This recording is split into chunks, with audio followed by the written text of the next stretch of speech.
Shalom, selamat pagi saudara yang dikasihi Tuhan. Selamat pagi. Kami juga mengucapkan selamat hari Minggu untuk saudara yang sedang beribadah secara live streaming di rumah dan seluruh pemirsa. Kami berharap bahwa semuanya dalam keadaan baik dan sehat. Untuk pagi hari ini, apakah ada Bapak saudara yang baru pertama kali ibadah bersama dengan kami pada pagi hari ini? Enggak ada. Ya. Jadi Bapak saudara, kalau yang baru datang, kalau nggak ada tempat di belakang, ada bangku bagian depan masih kosong, bisa diisi. Masih ada 2 bangku di sana. Bapak saudara, mari kita akan memulai ibadah kita. Kita akan membacakan bagian firman Tuhan dari kitab Mazmur pasal yang ke-37, ayatnya yang ke-23 sampai dengan ayat yang ke-26. Mazmur 37 ayat 23 sampai dengan ayat yang ke-26. Kita akan baca bersama-sama. 1, 2, 3. Tuhan menetapkan langkah-langkah orang yang hidupnya berkenan kepadanya. Apabila ia jatuh, tidaklah sampai tergeletak, sebab Tuhan menopang tangannya. Dahulu aku muda, sekarang telah menjadi tua, tetapi tidak pernah kulihat orang benar ditinggalkan, atau anak cucunya meminta-minta roti. Tiap hari ia menaruh belas kasihan dan memberi pinjaman, dan anak cucunya menjadi berkat. Puji Tuhan.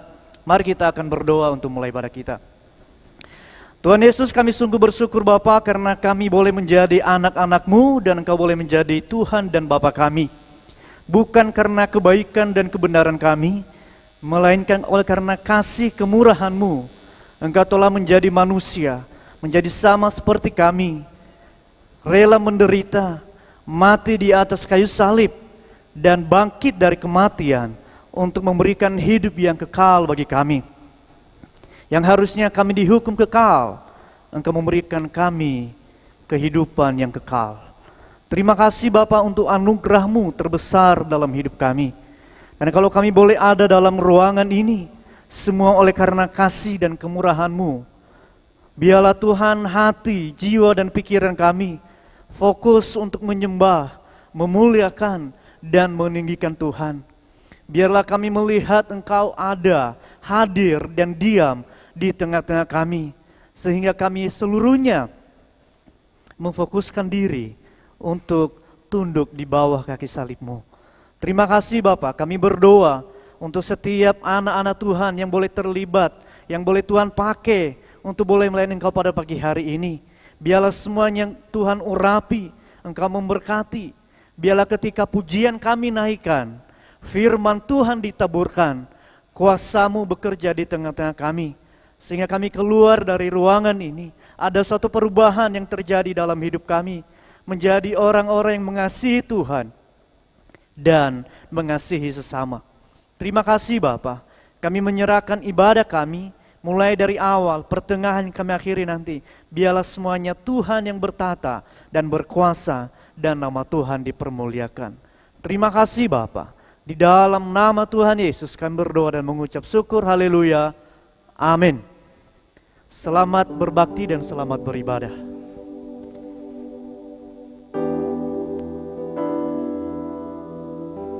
Mari kita berdiri bersama-sama. Kita tahu bahwa Tuhan Yesus yang layak kita puja dan kita puji, karena Dia telah memberikan anugerah yang besar, keselamatan bagi kita semua. Yesus kami puja. Angkat pujian ini dengan sepenuh hati kita.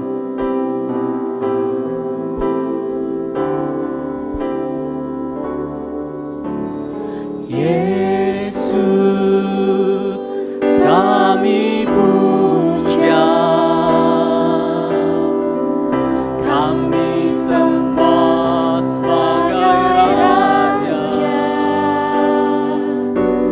berdiri di tengah kami, ditinggikan dan dipuji. kami puja. Yesus kami puja. Kami sembah sebagai Raja, sembah sebagai Raja. Berdiri di tengah kami, berdiri di tengah kami. Ditinggikan dan dipuji, sembah dan puji Tuhan, sembah dan puji beritakan. Amin, haleluya. Sembah dan puji beritakan. Amin, haleluya. Sembah dan puji beritakan. Yesus Tuhan adalah Raja. Yesus kami puja. Yesus kami puja. Kami sembah sebagai Raja. Berdiri di tengah kami, berdiri di tengah kami. Kita tinggikan dan kita puji. Tinggikan dan dipuji. Sembah dan puji Tuhan. Sembah dan puji beritakan. Sembah dan puji penuhi takhta-Mu Tuhan. Beritakan. Sembah dan puji beritakan. Yesus Tuhan adalah. Sembah dan puji, sembah dan puji beritakan. Haleluya, amin. Sembah dan puji beritakan. Amin, haleluya. Sembah dan puji beritakan. Yesus Tuhan adalah. Biarlah sembah dan puji kami memenuhi takhta-Mu Tuhan. Sembah dan puji beritakan. Amin. Sembah dan puji beritakan. Sembah dan puji beritakan. Yesus Tuhan adalah. Yesus Tuhan adalah Raja. Yesus Tuhan adalah. Yesus Tuhan adalah Raja. Yesus Tuhan adalah Raja. Haleluya. Biarlah kemuliaan Tuhan ada di tengah-tengah kita. Biarlah seluruhnya untuk kemuliaan Tuhan. Yohanes 3 ayat 16. Karena begitu besar kasih Allah akan dunia ini, sehingga Ia telah mengaruniakan anaknya yang tunggal, supaya setiap orang yang percaya kepadanya tidak binasa, melainkan beroleh yang hidup yang kekal. Yesus telah mati bagi kita. Yesus telah menyelamatkan hidup kita. Kita diangkat menjadi anak-anaknya dan beroleh ahli waris surga yang maha mulia. Itu anugerah yang terbesar yang kita alami, pribadi lepas pribadi, yang percaya kepada Tuhan. Bagi Dia kemuliaan dan hormat. Angkat pujian ini dengan sepenuh hati kita, karena kita telah diselamatkan oleh Tuhan. Ya Yesus telah mati bagiku. Dia Tuhan selamatkan jiwa kita. Tuhan selamatkan jiwaku. Bagi Dia pujianku. Bagi Dia pujianku. Tak dapat ku balas kasih-Nya. Ku balas kasih-Nya. Dia angkat kita menjadi anak-anak-Nya. Ku jadi anaknya. Beri damai di dalam hidup. Damai di dalam hidupku. Bagi Dia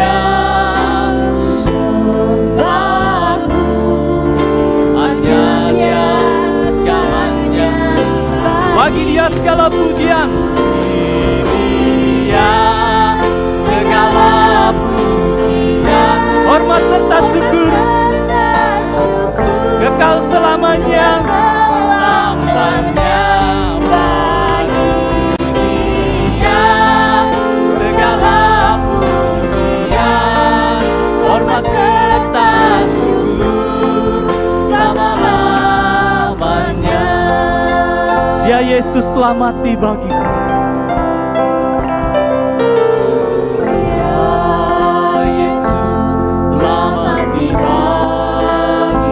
Haleluya. Ya Tuhan, selamatkan jiwaku. Bagi Dia pujianku, tak dapat kubalas kasih-Nya yang besar itu. Ku balas kasih. Kita diangkat menjadi anak-anak-Nya. Dia angkat jadi anak. Amin, haleluya. Beri damai di dalam hidupku. Bagi Dia sembahku. Bagi Dia sembahku. Hanya Dia segalanya bagiku. Segalanya bagiku. Bagi Dia segala puji. Haleluya. Serta syukur Kekal selamanya. bagi Dia Segala pujian, hormat serta syukur kekal selamanya. Bagi Dia segala pujian, hormat serta syukur kekal selamanya. Bagi Dia segala pujian, hormat serta syukur selama-lamanya. Bagi Dia segala pujian, segala hormat serta syukur kekal selamanya. Haleluya. Dia segala pujian, hormat serta syukur selama-lamanya. Selama-lamanya. Selama-lamanya.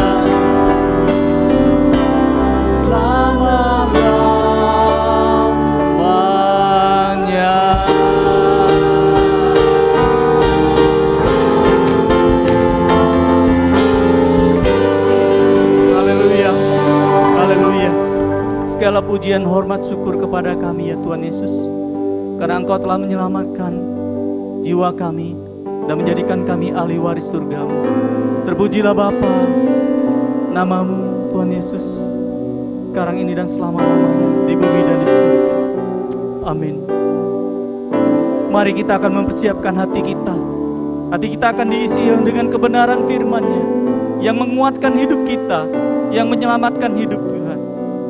Kita tahu bahwa Tuhan yang membuat alasan kita hidup. Engkau alasan ku hidup.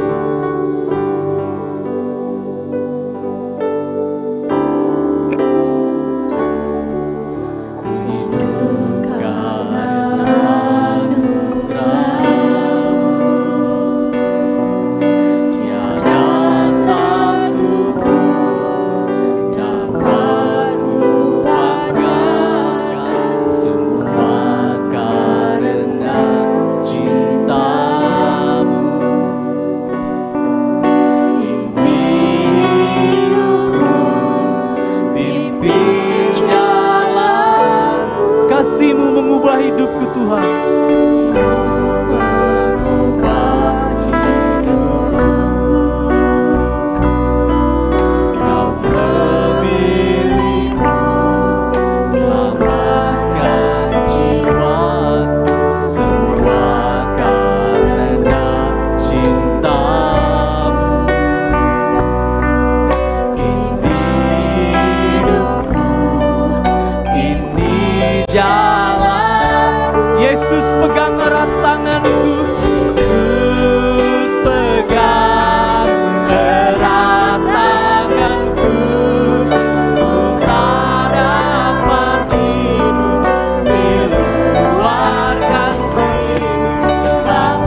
ingatkan kami Bapa.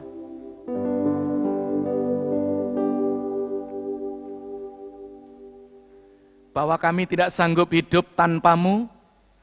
Kami tidak mampu menjalani kehidupan ini dengan kekuatan kami sendiri. Kami perlu Engkau Tuhan, pegang tangan kami Bapa, agar Engkau berkenan menuntun perjalanan hidup kami dari hari ke sehari, agar kami tidak kedapatan hidup dalam setiap perjalanan penuh dengan kelemahan. Karena Engkau kekuatan kami. Hari ini kami rindu sekali Engkau menguatkan dan meneguhkan kami lebih lagi melalui kebenaran firman-Mu, agar kami boleh hidup di dalam kehidupan kami. Fokus kami mempermuliakan Tuhan. Pakai hamba-Mu untuk boleh menjadi penyalur berkat pagi ini. Urapi hamba-Mu, sembunyikan di bawah kaki salib Kristus. Dan biarlah setiap kebenaran firman Engkau teguhkan dalam setiap hati kami. Sehingga kami pulang akan berbeda. Dan kami boleh mengalami kekuatan Allah. Dalam nama Yesus kami berdoa dan bersyukur, haleluya. Amin. Silakan duduk Bapak Ibu yang dikasihi Tuhan, shalom.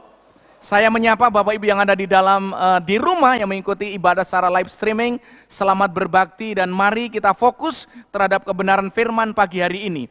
Bapak Ibu yang dikasihi Tuhan, pagi ini saya akan mengajak Bapak Ibu untuk membuka ayat Alkitab yang saya ambil dari kitab surat Paulus ya, yang ditujukan kepada jemaat di Efesus.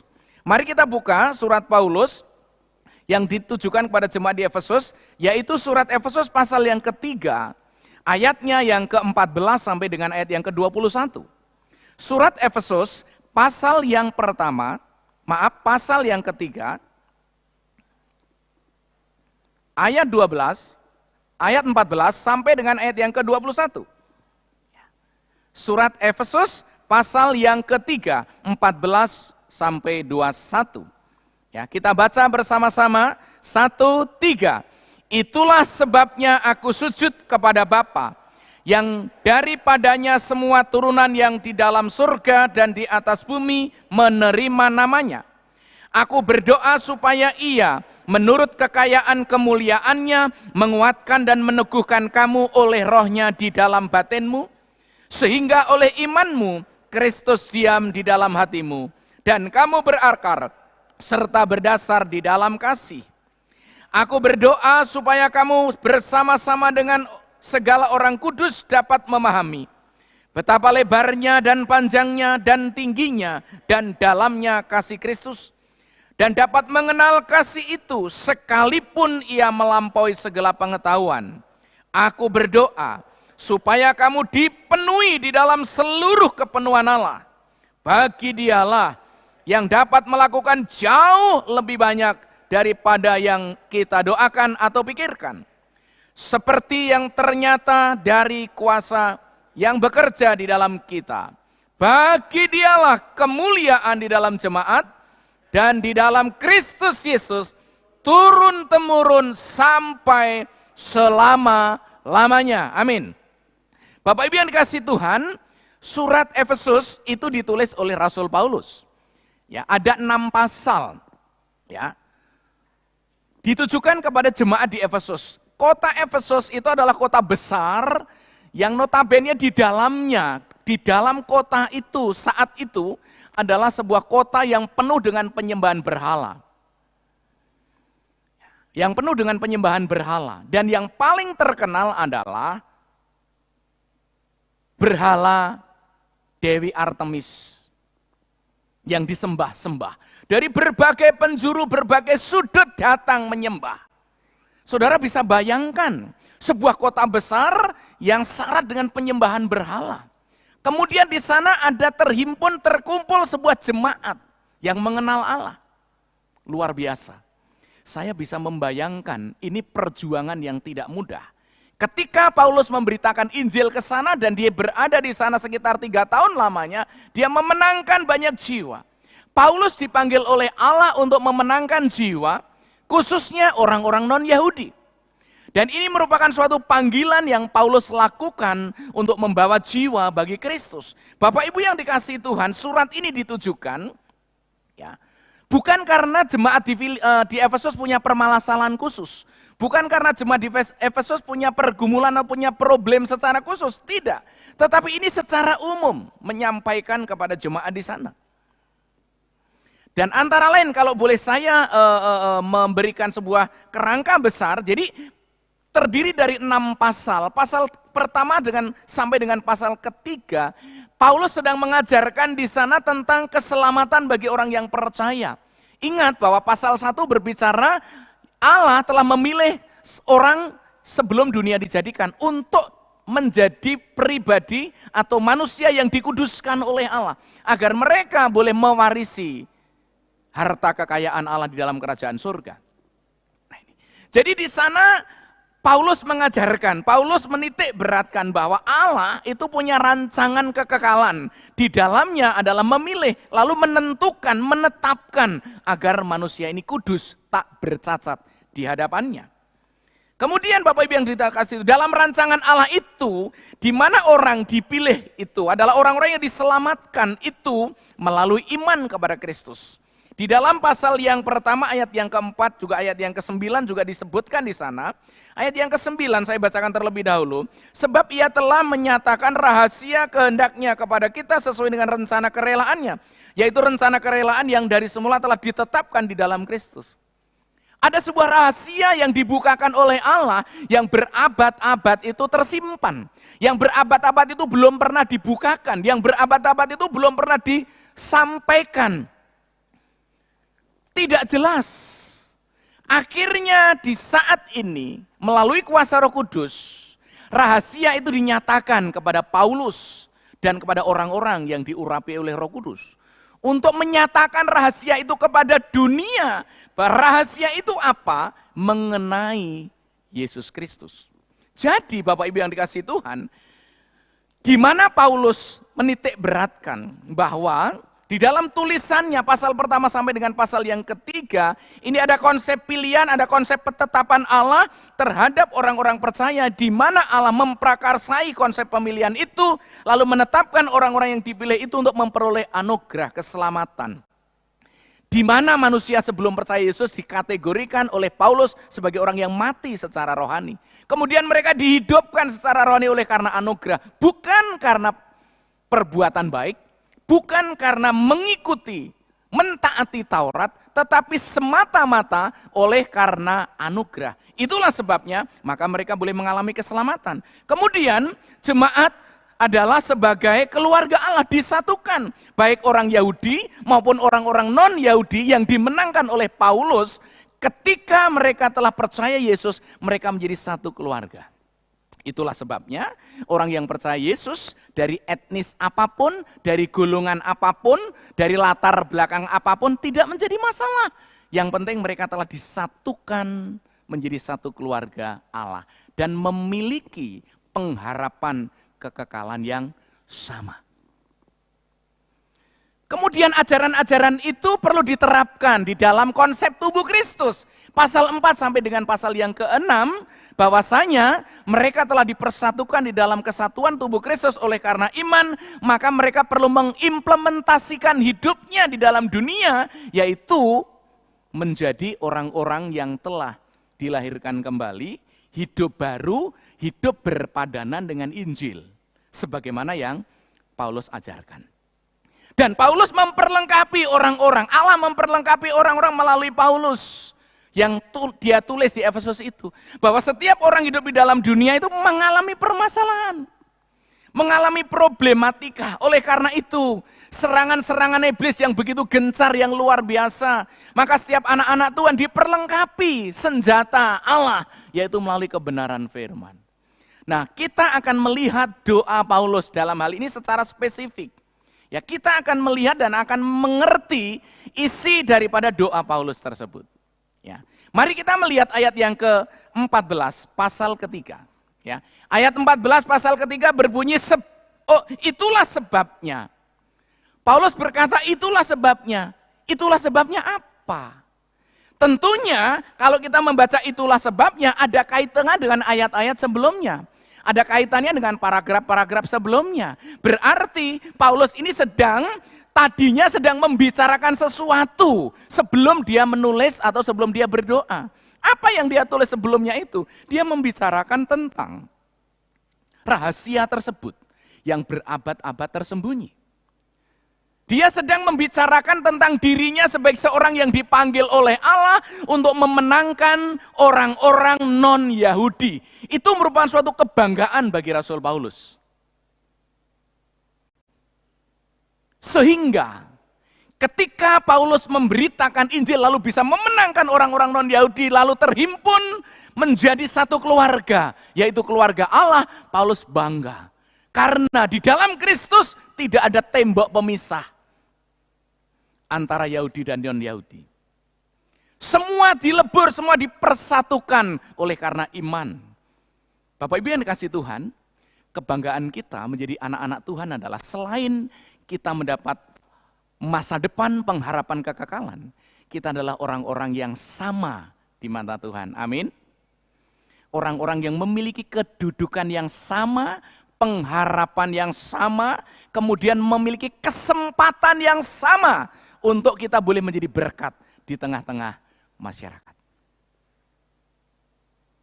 Nah, mari kita melihat isi daripada doa Paulus, keteladanan doa terlebih dahulu, ya. Keteladanan doa terlebih dahulu. Ya. Saya akan mengajak Bapak Ibu melihat keteladanan doa. Sebab itu aku sujud kepada Bapa. Saudara, sikap doa itu macam-macam. Ada orang yang duduk, ada orang yang sujud. Ingat waktu Tuhan Yesus doa di Taman Getsemani? Dia sujud.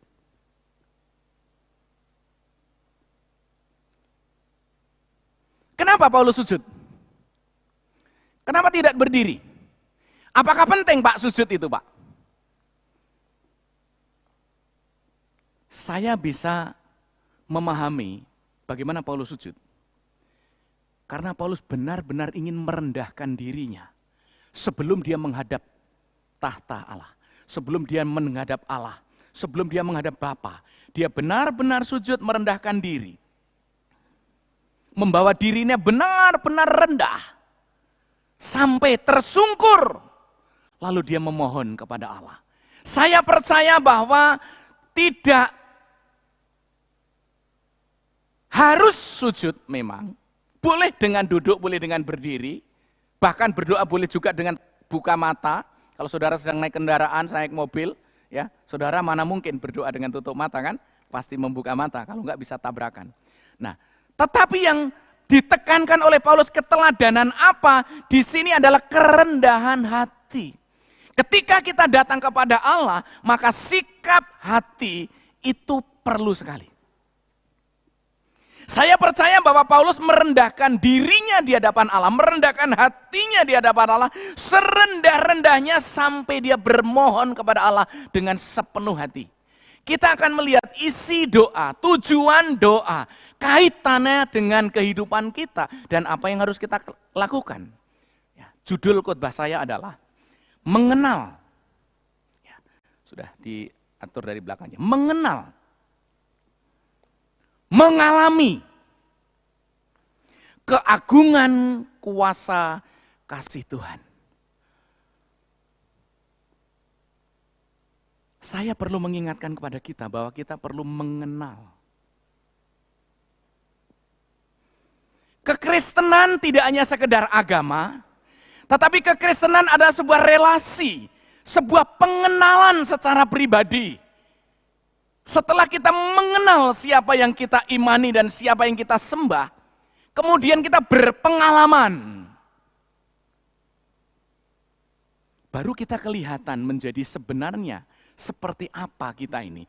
Saya melihat di sini Paulus menitik beratkan dalam isi doa berkenaan dengan manusia roh kita.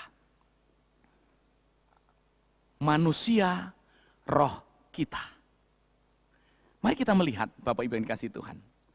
Ini luar biasa nih Paulus ini. Ya. Dia berbicara mengenai manusia roh kita. Ya. Pasal yang ketiga ayat 14-21. sekaligus dia mengajarkan, Paulus ini ya, mengajarkan kepada kita keagungan kasih Kristus itu. Kasih itu begitu sempurna, begitu besar, yang melampaui akal jangkauan, akal pikiran kita. Dan di sini Paulus, saudaraku yang dikasihi Tuhan, ketika kita diminta untuk kita memahami, untuk kita mengenal kasih itu, lalu memahaminya dalam hidup, itu tidak bisa kita pahami secara logika semata. Perlunya spiritual kita bekerja di sana. Maka dari itu, ya, yang pertama, isi doa Paulus. Kita bisa lihat nanti, isi doa Paulus. Ya.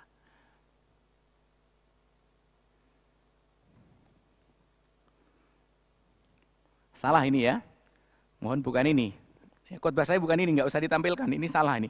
Ya, bukan itu. Khotbahnya ini diambilkan dari Efesus pasal yang ketiga 14:21 ya. Judulnya benar ya. Mengenal, mengalami keagungan kasih Tuhan. Jadi di sini isi doa Paulus adalah apa? Agar kita memiliki kekuatan rohani, ayat yang ke-16. Kekuatan rohani. Bapak Ibu yang dikasihi Tuhan, ini luar biasa. Paulus menghendaki agar kita memiliki kekuatan rohani. Di sini ayat yang ke-16 berbunyi demikian. Aku berdoa supaya ia menurut kekayaan kemuliaannya menguatkan dan meneguhkan kamu oleh rohnya di dalam batinmu.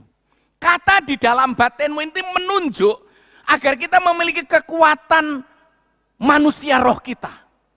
Tidak cukup kekuatan fisik untuk mengenal Allah secara benar.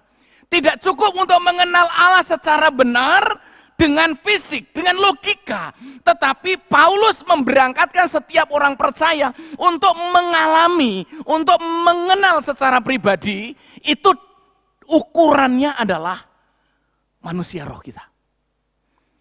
Oleh karena dia berkata, batinmu perlu dikuatkan, imanmu perlu diteguhkan, agar engkau mampu menjangkau Allah yang supranatural itu. Engkau mampu menjangkau Allah yang tidak bisa engkau pikirkan secara logika.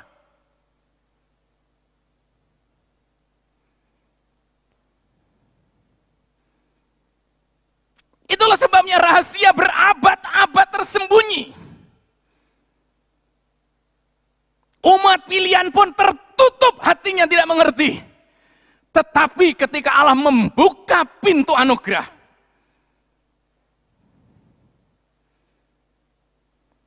maka rahasia itu dibukakan secara terbuka lebar. Bahwa rahasia itu adalah Kristus yang menjadi satu-satunya Tuhan dan Juru Selamat bagi manusia berdosa. Dan di sana Paulus mengajak jemaat di Efesus untuk mengenal kasih yang agung itu. Untuk mengalami kasih itu. Lalu menerapkan di dalam hidupnya.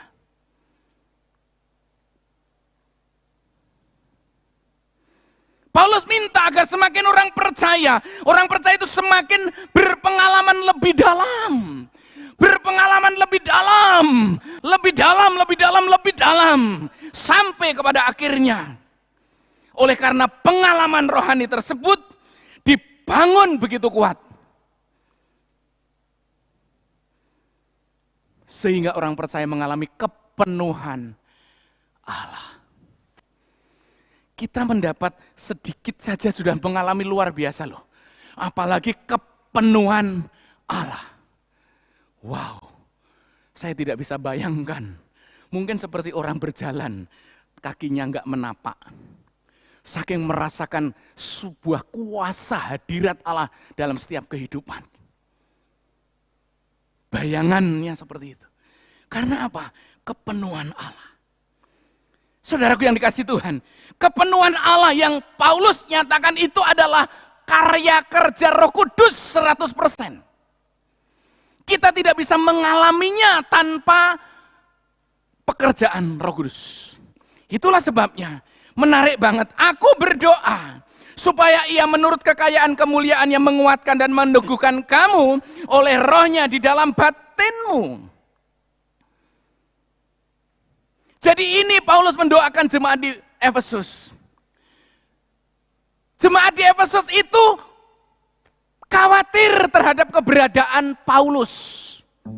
Karena Paulus ada di dalam penjara saat menulis surat itu. Tapi justru terbalik, Paulus justru yang mencemaskan jemaat itu. Karena engkau hidup di tengah-tengah lingkungan penyembahan berhala. Bisa kemungkinan engkau akan terpengaruh. Bisa kemungkinan engkau tidak memiliki bobot kerohanian lagi. Ketika aku mengalami pemenjaraan di Roma, engkau tidak memiliki lagi kehidupan yang intim dengan Tuhan. Itu.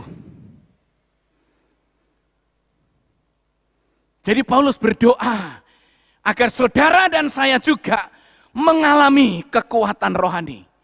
Mengalami kekuatan batin, memiliki manusia roh kita yang dibangun dan terus dibangun. Sehingga kita bisa mengenal kasih. Sehingga kita bisa mengalami kasih itu seutuhnya. Karena kita dipenuhi dengan kepenuhan Allah.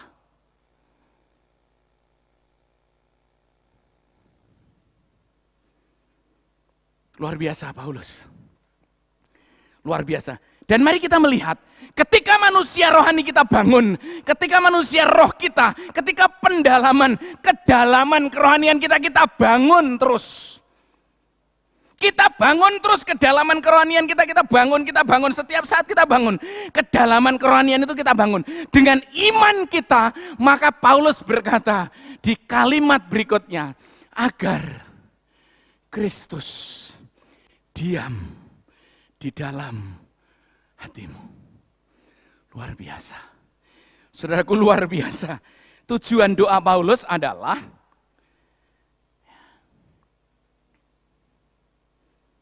aku berdoa, tujuannya supaya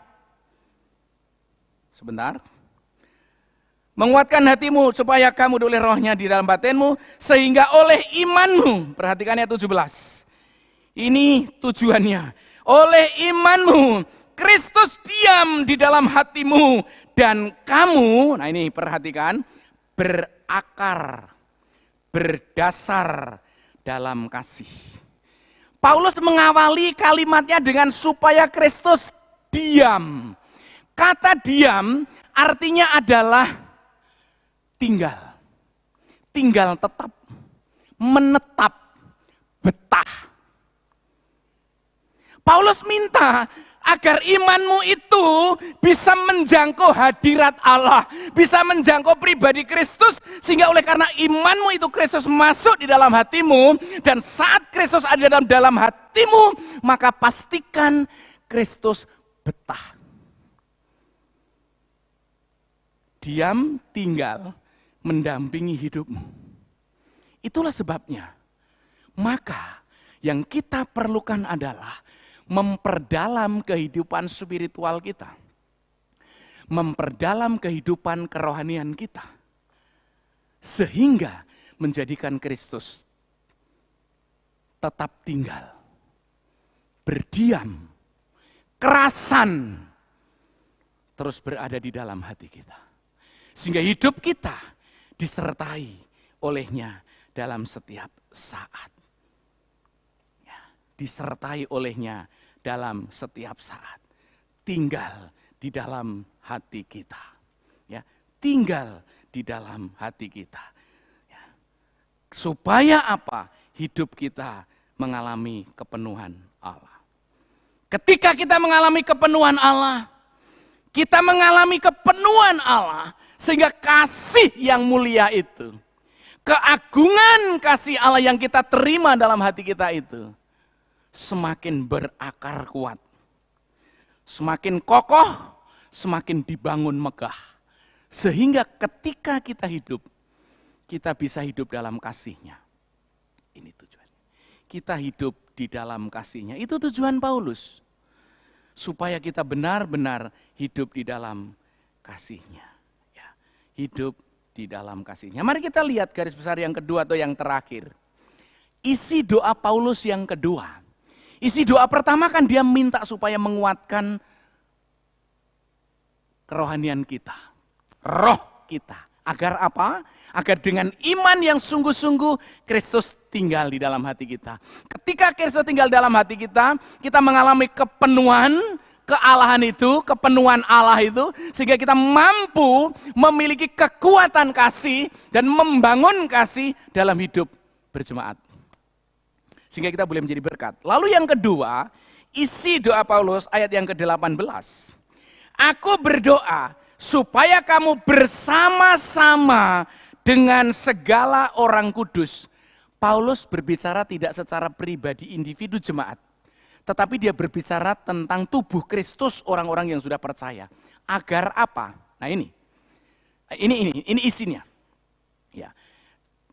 Dengan segala orang kudus dapat memahami. Bapak Ibu yang kasih Tuhan, untuk memahami, untuk agar kita paham dong, ya, jelas, itu enggak mudah. Apalagi yang harus kita pahami adalah sesuatu yang sifatnya supranatural. Ya, mari kita perhatikan baik-baik. Aku berdoa supaya kamu bersama-sama dengan segala orang kudus dapat memahami betapa lebarnya dan panjangnya dan tingginya dan dalamnya kasih Kristus. Dan dapat mengenal kasih itu, ini personal, sekalipun melampaui segala pengetahuan. Aku berdoa supaya kamu dipenuhi, sekali lagi, di dalam seluruh kepenuhan Allah. Saudara, Paulus berdoa dengan sepenuh hati di dalam penjara, agar jemaat di Efesus, dia benar-benar mampu memahami kasih Kristus yang kekal itu. Ya. Kasih Kristus yang tersembunyi, anugerah yang tersembunyi, pribadi yang tersembunyi itu, agar benar-benar kita pahami. Ya. Jemaat boleh mengalami Tuhan secara luar biasa. Betapa luar biasanya keagungan kasih Allah di dalam diri Tuhan Yesus itu, Bapak Ibu. Di sini dikatakan betapa lebarnya, betapa panjangnya, betapa tingginya, dan betapa dalamnya kasih itu. Kalau kita berbicara, Bapak Ibu, berkenaan dengan lebar, artinya bahwa kasih Kristus itu mampu menjangkau semua orang berdosa dimanapun orang itu berada. Jadi pikiran kita bisa arahkan ke sana. Kalau kasih Allah di dalam Yesus itu begitu lebarnya, sampai nggak bisa diukur. Artinya, karena saking lebarnya adalah mampu menjangkau dimanapun orang berdosa di bawah kolong langit ini. Untuk dijangkau melalui anugerahnya. Dari abad ke abad. Sanggup dan tidak terbatas. Tidak hanya saat zaman Paulus. Kemudian kasihnya yang di sini dikatakan dan panjangnya.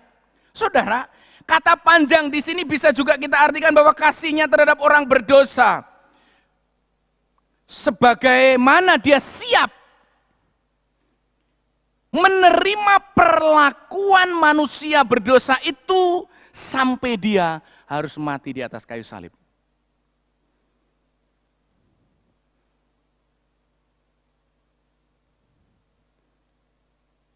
Wow, sulit sekali untuk dipikirkan. Ya, sulit. Panjangnya, kasihnya terhadap orang berdosa, terus tidak pernah berhenti. Ya. Sampai dia harus diperlakukan dengan menderita mati di atas kayu salib, dan dia itu harus jalani. Kemudian Paulus agar kita memahami begitu dalam, sampai di kedalaman tanah di bawah kita berdiri, sampai di kedalaman laut, nggak tahu sampai kedalaman mana, kalau dalam lagi. Kemudian sampai ketinggian kasihnya seperti apa? Logika berpikir kita bisa berkata begini, kasihnya begitu tinggi, dari ketinggian surga, menjangkau kita manusia berdosa yang ada di bumi. Jadi antara surga dan di bumi, apakah ada yang bisa mengukur? Itu tingginya kasihnya luar biasa. Maukah kita mengaminkan bersama-sama? Amin.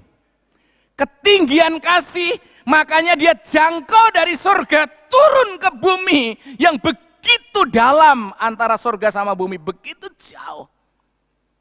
Tapi dia jangkau turun ke bawah dari ketinggian surga. Wah, luar biasa. Ketika kita mendalami firman, ketika kita merendahkan diri kita di bawah otoritas Alkitab dan Roh Kudus, maka saudara akan dibuat tercengang-cengang melihatnya. Ya. Saudara dan saya mengalami jangkauan kasih itu dari ketinggian surga sana. Saudaraku, jadi tidak ada satu makhluk pun, tidak ada satu tempat pun yang tersembunyi yang tidak dapat dijangkau oleh kasih-Nya. Kira-kira itu kesimpulannya. Jadi tidak ada tempat, tidak ada sesuatu yang tersembunyi yang tidak dapat dijangkau oleh kasih-Nya. Segala abad manusia berdosa tetap bisa mendapatkan anugerah keselamatan.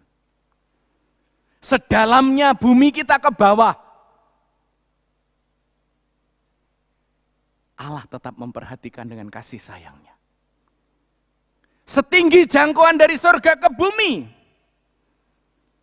dan sampai pengorbanannya di atas kayu salib dia lakukan, karena dia mengasihi dengan tulus.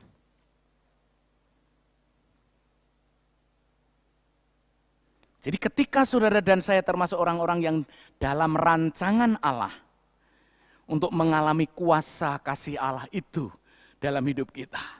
Jadi kuasa kasih Allah dinyatakan dalam diri Yesus, dan Yesus telah melakukan semuanya itu untuk saudara dan saya. Oleh karenanya, harusnya kita ketika kita mengalami kasih itu, ketika kita mampu mengenal kasih itu lalu mengalaminya, keagungan kasih itu, maka yang dapat saya simpulkan bagi saudara dan saya adalah kita harusnya menjadi seorang pelayan yang melayani semakin sungguh-sungguh. Menjadi orang Kristen yang harus menjadi orang Kristen semakin dalam, semakin dalam, semakin dalam.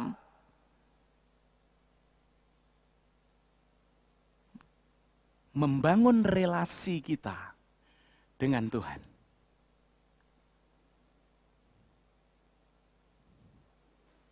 Bagaimana bisa? Kalau kita tidak bisa mengenal, kalau kita tidak bisa memahami, kalau kita tidak bisa merasakan keagungan kasih Allah di dalam pribadi Yesus Kristus, saudara sulit untuk terbeban mengasihi sesama. Saudara sulit untuk menjadi orang yang setia. Sulit. Yang ada, kalau saudara datang ke gereja, khotbah Pak Pendeta kok lama banget. Ini kan masa corona, mbak jangan lama-lama, kayak cepat. Selak kepingin mendengar sesuatu yang lain, Alkitab sudah tidak terlalu penting. Karena apa? Karena kedalaman rohani itu tidak ada dangkal kerohaniannya. Dangkal sekali sehingga tidak tertarik lagi ketika berbicara kebenaran, ketika berbicara kekudusan, ketika berbicara kasih, ketika berbicara pemberitaan Injil, nggak terlalu tertarik. Pak, seminar kok pemberitaan Injil, mbak ya seminar yang lain. Bisnis kayak dalam situasi seperti ini, nah nggak tertarik. Karena apa? Kedangkalan rohani kita. Oleh karenanya maka, ketika kita ingin menjadi Kristen militan, ketika kita ingin menjadi Kristen yang siap dipakai Tuhan dalam situasi kondisi apapun, manusia roh kita perlu dibangun, perlu diteguhkan, perlu dikuatkan. Iman kita perlu sungguh-sungguh di dalam Tuhan. Saudara dan saya akan menjadi anak-anak Tuhan yang akan setia, berapi-api, berkobar-kobar semangat kita. Apapun yang terjadi, tidak akan pernah menggeserkan sedikit pun pengharapan saudara di dalam Kristus. Dan saudara siap menerapkan kasih, agar kasihnya berakar kuat, berdiri kokoh, dan saudara bisa memberkati siapapun. Sehingga saudara boleh melayani dengan sungguh-sungguh, datang ke gereja juga tidak asal-asalan, ya toh. Sudah terlambat pulangnya duluan. Waduh, kekristenan model apa seperti itu? Saya hampir setiap minggu duduk di ruangan itu. Murid saya belum datang. Duduk, nunggu. Karena apa? Melayani Tuhan gak bisa sembarangan. Gak bisa asal-asalan. Harus direspon dengan sebuah pemahaman ketika aku mengenalmu, ketika aku memahami kasihmu, ketika engkau telah nyatakan anugerahmu itu, apalagi engkau berdiam di dalam hatiku, maka aku harus semangat, aku harus berkobar-kobar, aku harus tulus, aku harus radikal dalam iman untuk melayani Kristus dimanapun, kapanpun. Amin. Siap untuk menjadi pelaku firman Allah. Tuhan memberkati, kita berdoa. Makasih Tuhan, Engkau begitu baik. Kami tidak sanggup memahami betapa dalam, lebar, tinggi, luas kasih-Mu yang luar biasa dahsyat itu. Tanpa karya-Mu Roh Kudus, kami hanya manusia debu dari tanah, dan hanya debu tanah yang tidak berarti. Tetapi ketika Roh Kudus bekerja di dalam hati kami, sejelek apapun menurut ukuran manusia, serendah apapun pendidikan kami menurut level manusia dunia ini, tapi Engkau sanggup memakai kami untuk menjadi saluran berkat. Kami bersyukur atas rahasia itu, karena Kristus telah mati menyelamatkan kami. Engkau membawa kami menjadi satu tubuh, satu keluarga Allah yang berpengharapan dan memiliki warisan, dan kami boleh teguh berpegang pada kebenaran firman-Mu, menjadi pelaku-pelaku firman untuk mengasihi siapapun. Terima kasih Bapa. Kami mengucap syukur untuk firman-Mu dalam nama Yesus. Mari kita angkat pujian saudara. Kita katakan karya terbesar, kita bangkit berdiri. Luar biasa Tuhan Yesus melakukan karyanya.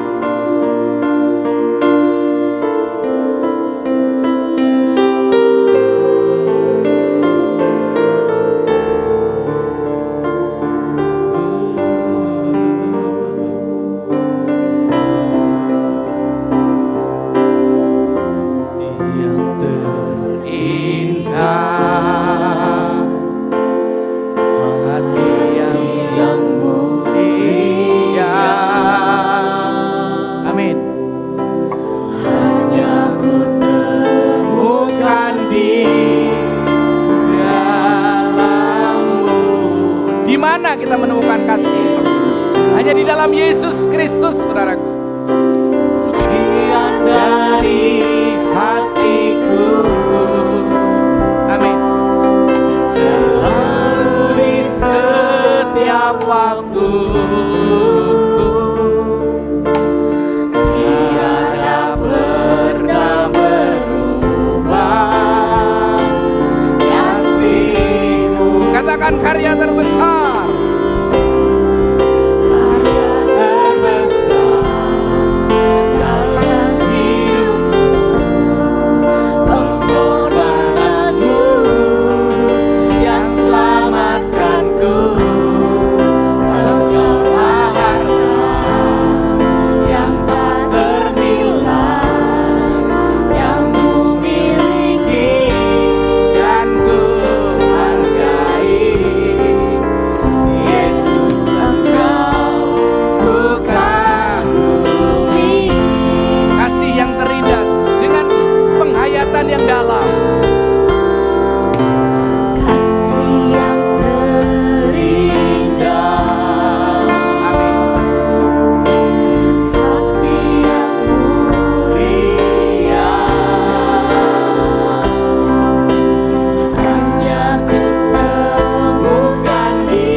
Bapa Surgawi, tolong teguhkan firman ini ya Tuhan di dalam setiap hati anak-Mu yang hadir dalam ruangan ini dan para pemirsa yang mengikuti live streaming.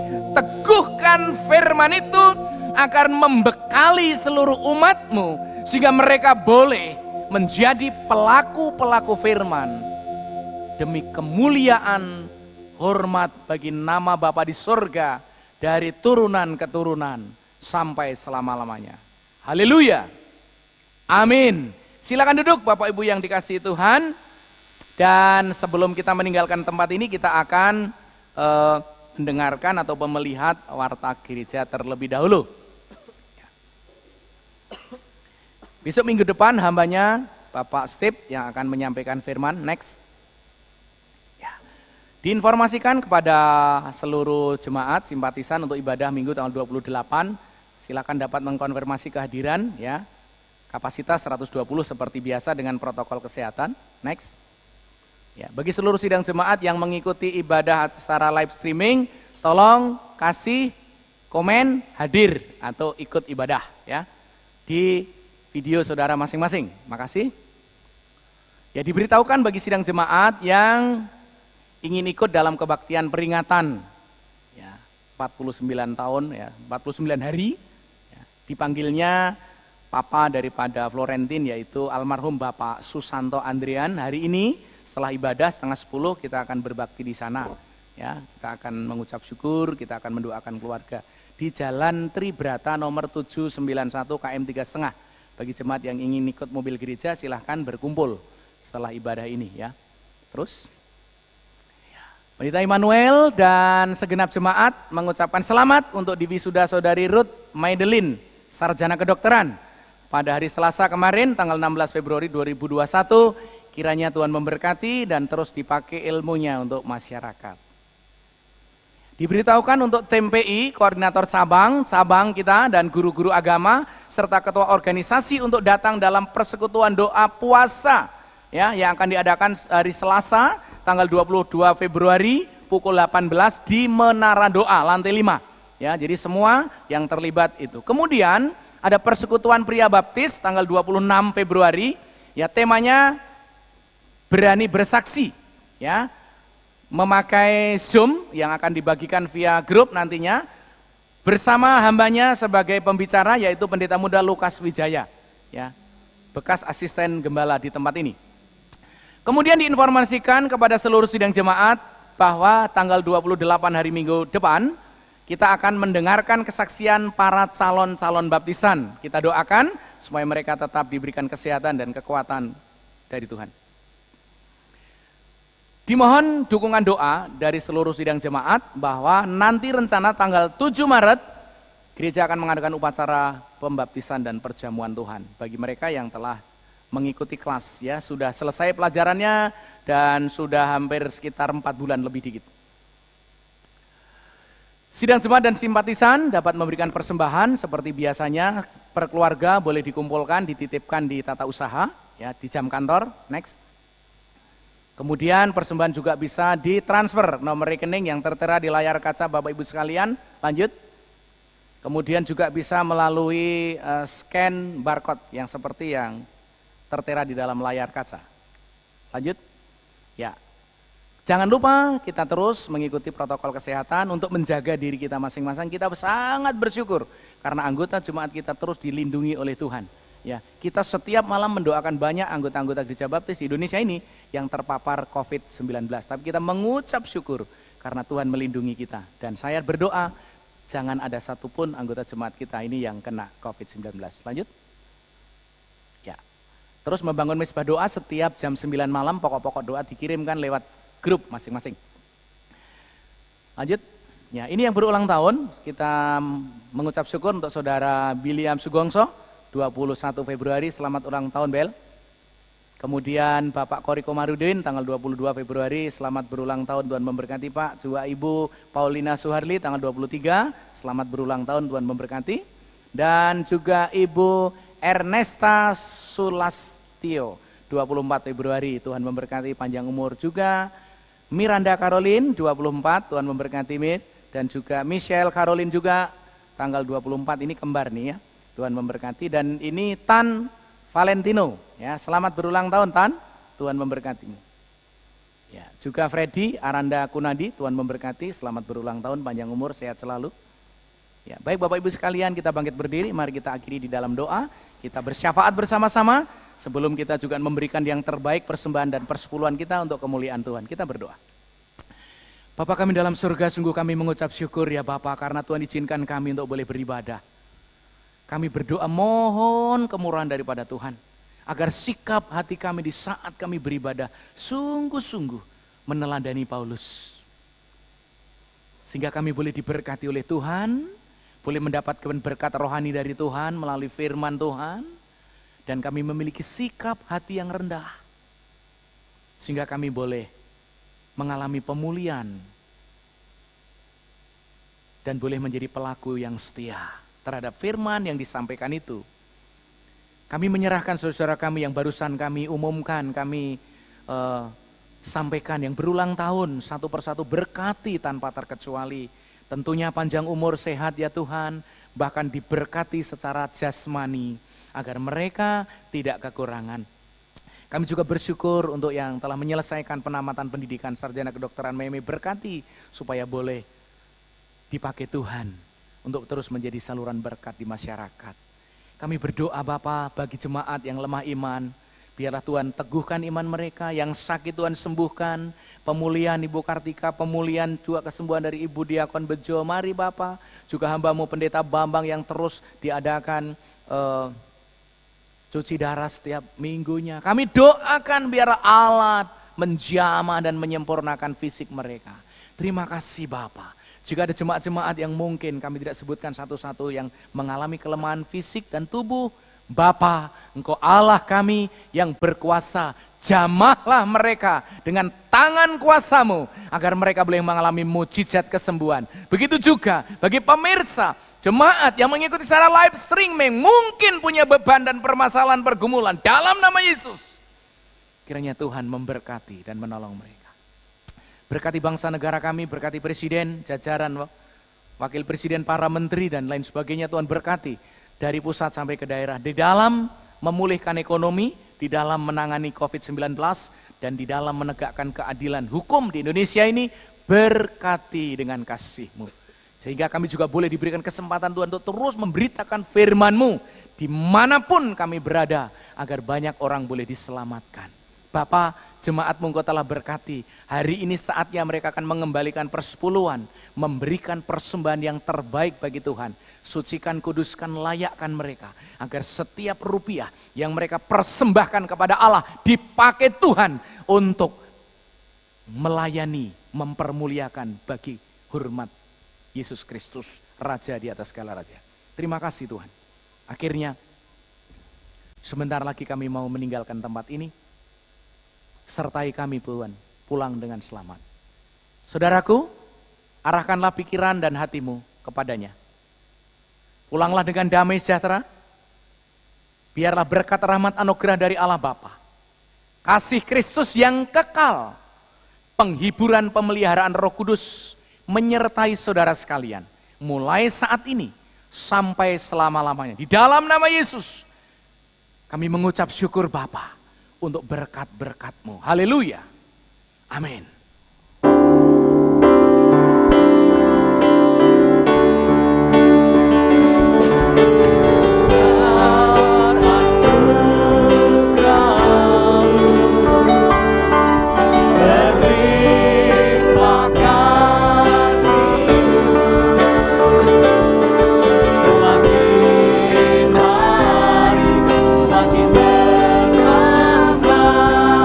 Besar